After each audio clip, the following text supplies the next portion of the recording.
One of the really fascinating sort of takeaways that's come out of the frame making sale workshops that we've been running around the world is this idea that it's not just what you say to customers, but how you say it that really, really matters, particularly when you're solving for customers' self-confidence, not just their supplier confidence or confidence in you, but their confidence in themselves. What you say matters, and how you say it matters just as much, if not more.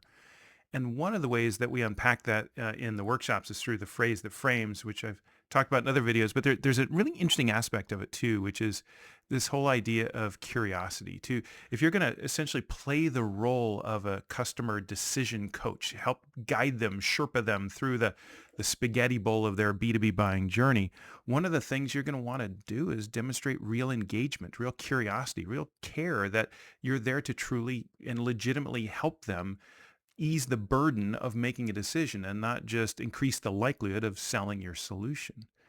And one of the really powerful ways to do this is by demonstrating curiosity, not just sort of theatrical or performative curiosity, but true curiosity. And I think one of the ways that you can do that is through the questions that you ask um, your customers as you engage them in conversation, whether it's a discovery conversation or some other sales conversation.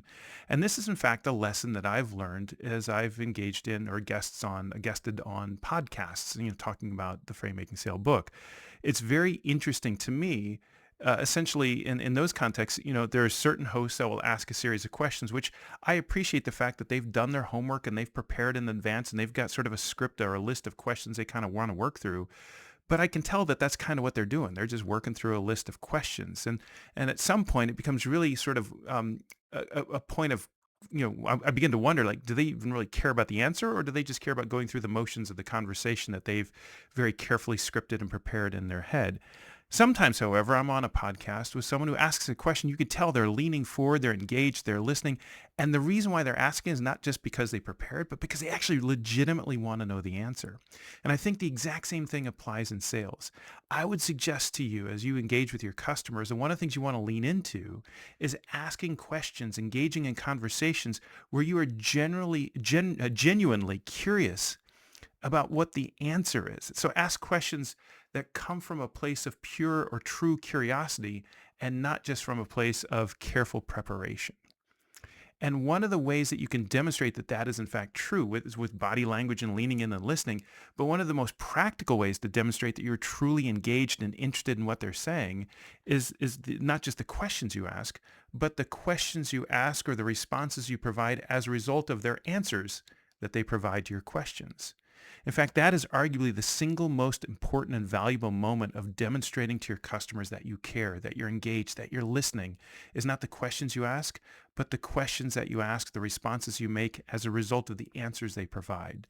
Because when you ask that follow-on question, when you provide that follow-on observation or insight, you're demonstrating whether or not you've actually been listening, whether you're actually truly engaged, whether you're essentially collaboratively building a conversation, building an idea, building a plan, as opposed to simply delivering a script or working through a list of pre-prepared questions. And that's going to indicate everything to the customer that they need to know, whether they can be confident in you, in your ability to help them feel confident in themselves and their ability to move through this decision more effectively. And how you can demonstrate the difference is through not just what you say, but how you say it and how you demonstrate curiosity.